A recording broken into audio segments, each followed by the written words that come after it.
કોઈ ભાગમાં ભારે વરસાદ થવાની શક્યતા રહેશે.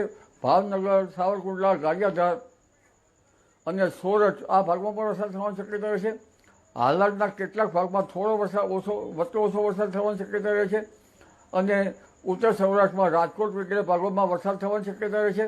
પરંતુ વધુ વરસાદ જે છે એ સૌરાષ્ટ્રના ભિન્ન ભાગોમાં અલગ ભાગોમાં અણધારો થવાની શક્યતા રહેશે. એટલે કયા ભાગમાં ક્યાં વરસાદ થઈ શકે તે કહેવું કઠિન છે.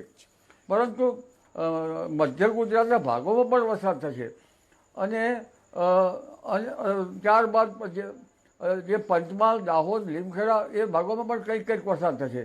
અને ઉત્તર ગુજરાતના ભાગોમાં વરસાદ થશે, સાબરકાંઠાના ભાગોમાં વરસાદ થશે, મધ્ય ગુજરાતના ભાગોમાં વરસાદ થશે.